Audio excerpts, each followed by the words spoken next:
All right, hello everyone. So we are going to talk a little bit about the Industrial Revolution today, and we're going to kind of go through the PowerPoint as we would in class. And obviously, we're not in class and we can't do everything exactly the way we would in class, but we can go through and talk about it. And if you want to do some of this on your own, feel free.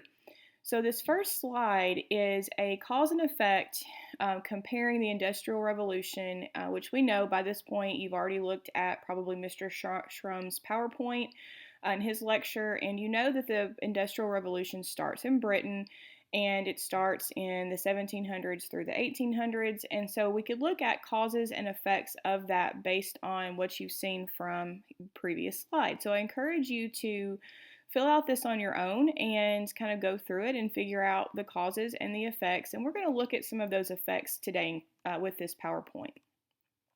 All right, so our objective for this activity is to learn about the effects of the Industrial Revolution on society and culture. So, how it impacts social structure, social organization, and the culture of, the time period.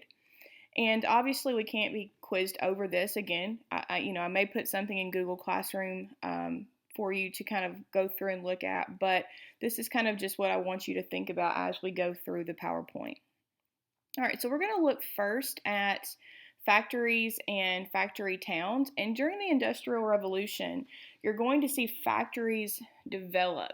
And these factories are going to develop a lot of times along river systems. Early on, factories are going to be reliant on hydropower. You have a lot of these factories that are using water to power the factories with wheels and that type of technology. And eventually, they're going to start using more um, mechanical internal combustion engine technology to power factories. So we have a switch there, which that allows for factories to be less dependent on river systems and water to build factories.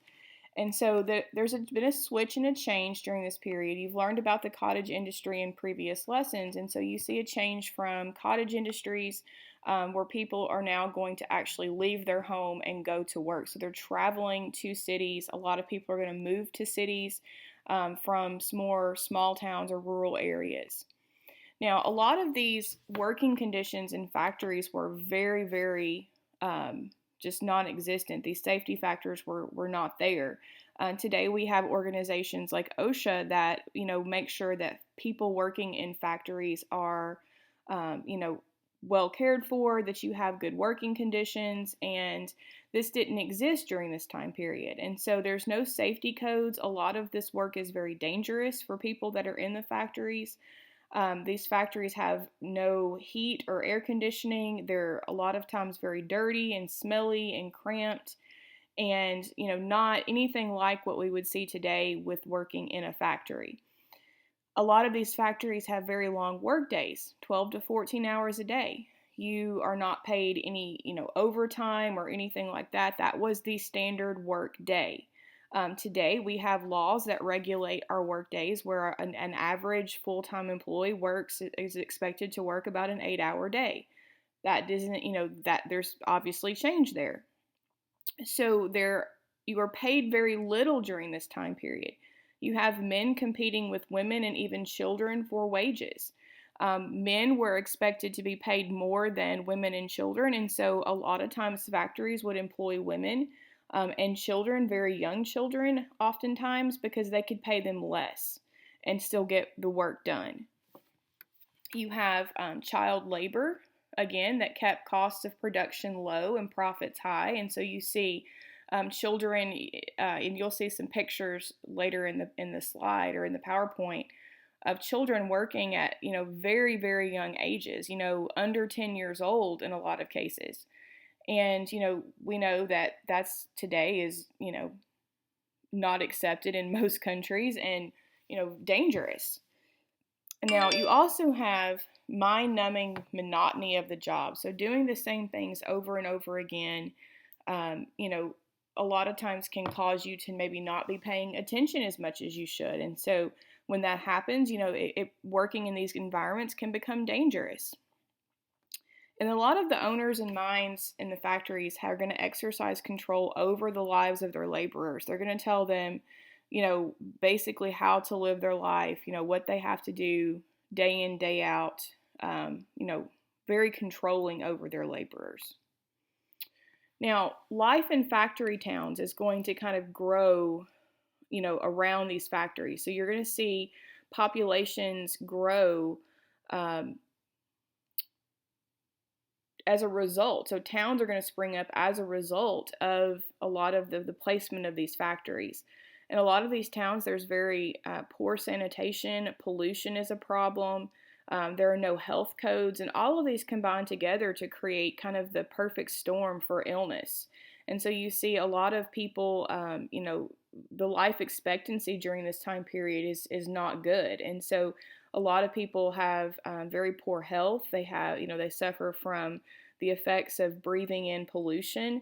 There's no plumbing, and so people are living in filth.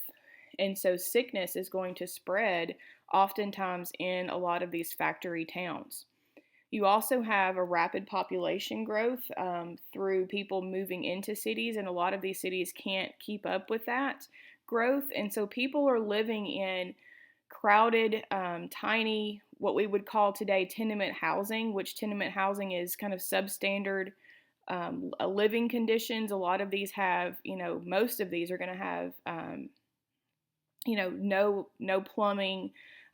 Probably very few have in running water. Just, not good living conditions, which again, you'll see pictures of here in just a little bit. Okay, so if you look at the top right-hand side of your screen, this is an example of poor sanitation. If you see that drain that's running through the center of the street, that would be your drainage. And all of those houses, or the tenement houses, the windows, people would throw their their trash into the streets. A lot of times people would go to the bathroom in what we would call today chamber pots.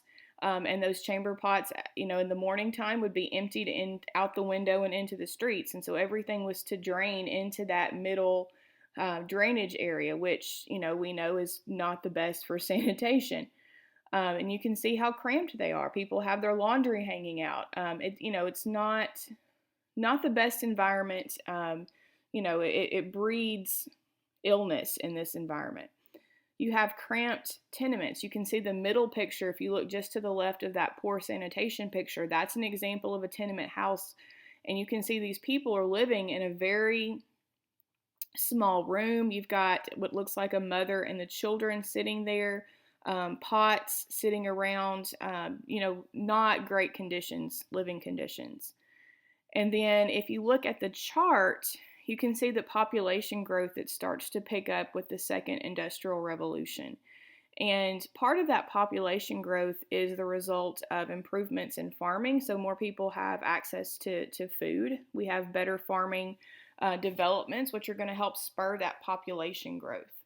And so people have to provide for their families. They have to have work. And so a lot of those people are going to move into the cities looking for that employment. And if you think back to the previous PowerPoint that Mr. Shrum conducted, he mentioned the changes in agriculture are actually going to lead to the development of industry, because people are going to use the technology that they have to create new items. Those new items are going to be used in markets overseas, in colonies, and so on. It creates kind of a large market. All right, so housing, again, this concept of tenement housing, the definition of tenement housing is a substandard multifamily dwelling, usually old and occupied by the poor. And here we have a couple of more examples of what that would look like. You can see in the bottom picture, there's 1, 2, 3, 4, 5, 6, 7 people living in this one room. This tenement housing is actually, it looks a little nicer compared to a lot of the pictures that I have seen and you have seen at this point, but still very cramped, very small area for so many people living out of it. You have tenements that are built very cheaply. Most of them are multi-story. They have no running water, no toilets. The sewer, like I mentioned previously, runs down the middle of the street.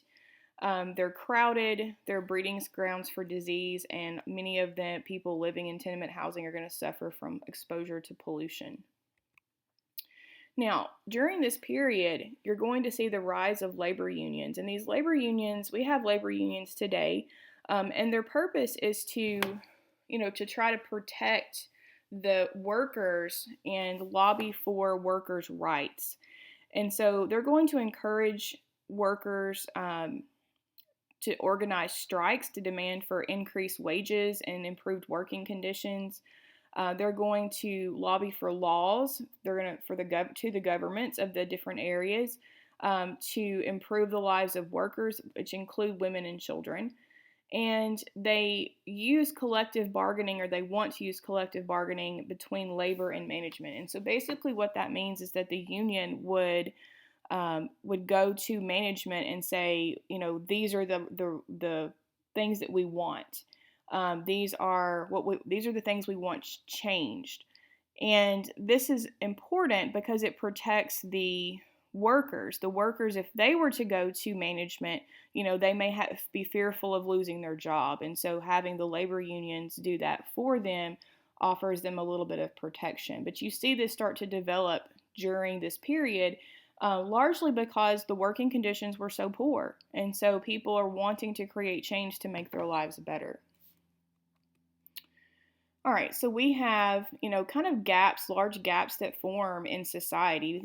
We could call those the haves and the have-nots. So we have that kind of bourgeois life that thrives off of the Industrial Revolution. The people that are making money, they either own the factories or own shipping or, factories, businesses that rely on the factories. And then you have the have-nots, which are your poor, overworked, destitute, people that are there in towns, as a result of the factory. So a very deep divide happens in a lot of these industrial towns. Now, out of the time period, we see this literary art form kind of develop known as Romanticism. And when we hear the word Romanticism, you probably think of like romantic love, like maybe a love story or, kind of a romance novel or movie, but that's not exactly what it means. And Romanticism, it's going to spread over into the United States. It starts in Europe, in England, and it's going to celebrate the importance of the individual. It represents kind of the change, the human potential, that people can change and better themselves. And this concept is going to grow out of the Industrial Revolution because a lot of people are, they're so desperate for a better life that this kind of Romanticism literature gives them that hope for a better life. And so, for example of that, we have some romantic writers. Probably one of the most well-known is Charles Dickens, and kind of one of the better examples of a romantics,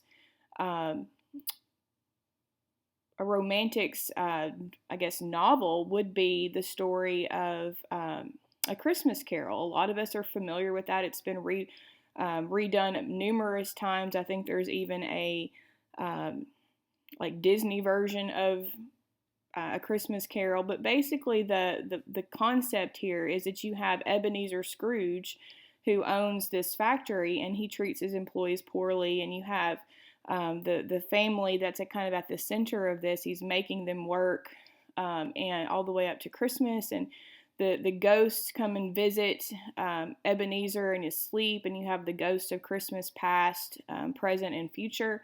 And by the end of the story, Ebenezer has kind of transformed. He's become a better person. And that's a great example of, the Romantics period. Another story from Charles Dickens is Oliver Twist. And Oliver Twist is the story of an orphan who is working in a factory, and it kind of goes and talks about his life and how it changes. And that's also been turned into a movie. So some of you may have seen that movie or be familiar with that story as well. Now, there are some American romantic writers.